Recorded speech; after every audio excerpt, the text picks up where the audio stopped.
आज हम आपके कोर्स में खंड काव्य मातृभूमि के लिए की संक्षिप्त कथा वस्तु पर चर्चा करेंगे।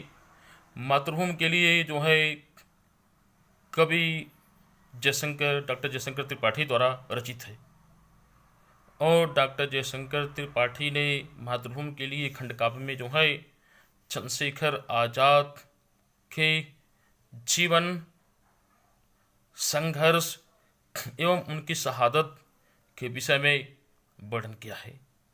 मातृभूमि के लिए जो है आपके ज़िले के लिए स्वीकृत है और इसमें जो है हर साल इसमें से जो है प्रश्न पूछा जाता है जिसका उत्तर आपको देना रहता है। तो मातृभूमि के लिए जो है 3 सर्गों में बटा हुआ है, जिसमें संकल्प सर्ग, संघर्ष सर्ग और बलिदान सर्ग है। तो ये तीनों सर्गों में चंद्रशेखर आजाद के जीवन की क्रांति से संबंधित शुरुआती घटनाओं से लेकर के उनके द्वारा किए देश के लिए किए गए संघर्षों एवं उनके आत्म बलिदान यानी शहादत तक का जो है पूरा परिचय जो इसमें दिया गया है। तो इसमें सबसे पहले हम देखते हैं कि संकल्प सर्ग या पहली सर्ग की बात जिसमें आती है, तो पहली सर्ग की शुरुआत जो है ये होती है कि बालक चंद्रशेखर जो है, जिनका जन्म जो है मध्य प्रदेश के झबुआ जिले के भावरा नामक गांव में हुआ था और वह जो है संस्कृत की शिक्षा का अध्ययन करने के लिए काशी में नगरी में जो है संस्कृत की पढ़ाई करने के लिए आती हैं।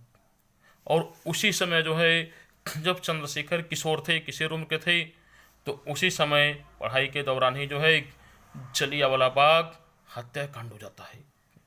जलियांवाला बाग में जो है निहत्थे और डरे व्यक्तियों को जनरल डायर के कहने पर घेर करके जो है ब्रिटिश पुलिस ने जो है पूरी तरह से गोलाबारी की, जिसमें बहुत सारे लोग जो है मारे गए और बहुत से लोग घायल हुए, जो कि पूरी तरह से निर्दोष थी। और इस प्रकार से चंद्रशेखर आजाद को इन बातों को सुन करके, घटना को सुन करके, जलियांवाला बाग की घटना को सुन करके चंद्रशेखर आजाद को जो है बहुत ही क्रोध आया और इन्होंने जो है इसके लिए अंग्रेजों से बदला लेने का प्रयत्न किया। लेकिन जो है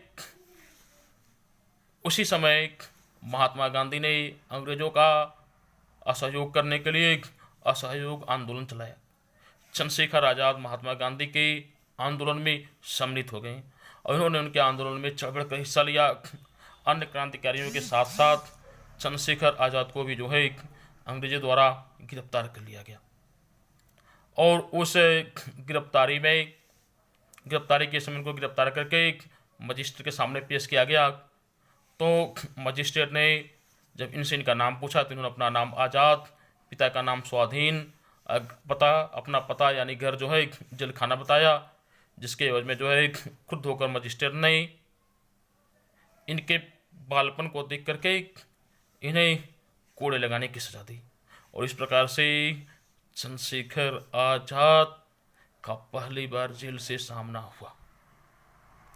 इसके बाद आजाद स्वाधीनता आंदोलनों में भाग लेते रहे, लेकिन कुछ समय बाद असहयोग आंदोलन धीमा पड़ गया। एक प्रकार से आजाद का असहयोग आंदोलन से ध्यान भी जो है भंग हो गया। अब जो है दूसरा सर्ग जो संघर्ष सर्ग आता है, तो इसकी कथा इस प्रकार से है कि असहयोग आंदोलन से ध्यान भंग होने के बाद आजाद को लगा कि देश की आज़ादी अहिंसक आंदोलनों से नहीं हो सकती है। देश को आज़ाद कराने के लिए हमें जो है बम, पिस्तौल, राइफल इत्यादि का प्रयोग करना पड़ेगा। यानी कि एक प्रकार के सशस्त्र क्रांति से ही जो है अंग्रेजों को भारत भूमि से खदेड़ा जा सकता है। और इसके लिए जो है इन अस्त्र शस्त्रों को खरीदने के लिए धन की बहुत ज़रूरत थी। धन के उस ज़रूरत को पूरा करने के लिए जो है आज़ाद, चंद्रशेखर आज़ाद, भगत सिंह, राम प्रसाद बिस्मिल, अशफाक उल्लाह खान, राजेंद्र लहड़े इत्यादि लोगों ने मिलकर के जो है लखनऊ के पास काकोरी स्टेशन पर ट्रेन में जाते हुए सरकारी खजाने को लूट लिया, और जिसका उपयोग इन्होंने अस्त्र शस्त्र खरीदने में किया। तो इस समय कई लोग पकड़े भी गए, उनको सजा भी हुई, फांसी की सजा हुई, लेकिन चंद्रशेखर आज़ाद और भगत सिंह जो है इसमें से बच निकले। एकाकोरी की कांड जो है 9 अगस्त 1925 को हुआ था।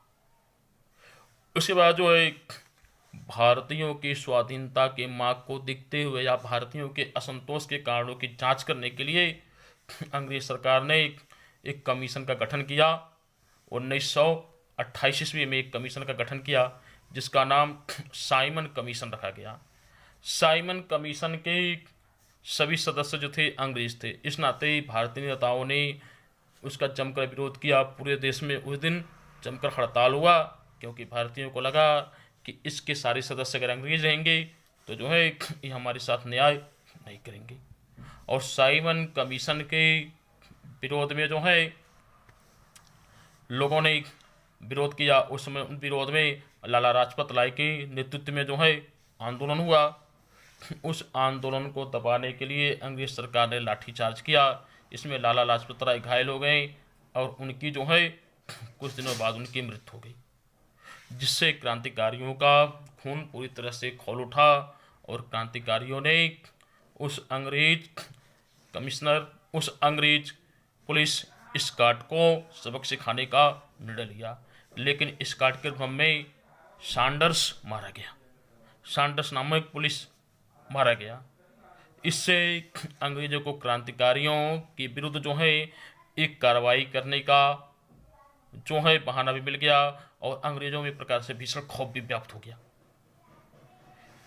इसके बाद जो है भगत सिंह और बटुकेश्वर दत्त ने जो है अंग्रेजों को चेतावनी देते हुए नेशनल असेंबली में दोनों लोगों ने जो है बम फेंका और बम फेंक कर भारत माता की जय बोलकर वे अपने आप को उन्होंने गिरफ्तार करा लिया और उनको अंग्रेज सरकार ने फांसी की सजा दी।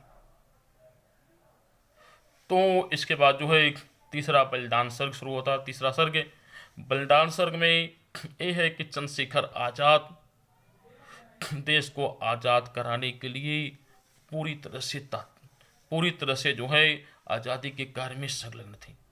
अपना तन मन धन सब कुछ झोंक करके अपनी संगठन की तैयारी में लगे हुए थे। आज़ाद प्रकृति प्रेमी भी थे और ये जो है जब क्रांति के कार्यों से अन्य बातों से जब थक जाते थे तब जो है मध्य प्रदेश के सातार नदी के किनारे हनुमान मंदिर पर जाकर विश्राम करते थे या उसकी गुफाओं में जाकर के इधर उधर पहाड़ियों में घुमा करते थे।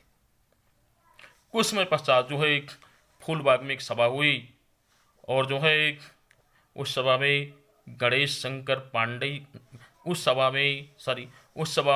शंकर विद्यार्थी से इनकी मुलाकात हुई। गणेश शंकर विद्यार्थी ने इनके मनोभावों को समझा और इनके आक्रोश को दबाया, क्योंकि उन्हें डर था कि फूलबाग की सभा जो है इनके नाते कहीं भंग न हो जाए। अंत समय में आज़ाद जो है अपने कुछ मित्रों के साथ इलाहाबाद के अल्फ्रेड पार्क, जिसको आज प्रयागराज भी कहा जाता है, प्रयागराज या इलाहाबाद के अल्फ्रेड पार्क में जो है एक अंग्रेजों से लड़ने की योजना बना रहे थे। तभी वहाँ पे पुलिस आ पहुँची। पुलिस के पहुँचने के बाद आज़ाद ने पुलिस से मोर्चा लिया और एक एक करके अंग्रेजों को अपने पिस्तौल से धराशायी करते गए। उसी समय इन्होंने जो है अंग्रेज पुलिस एसपी को जो है गोली से मार दिया और अंग्रेज पुलिस एसपी जो है नाट बाबर की हाथ की कलाई को उड़ा दिया।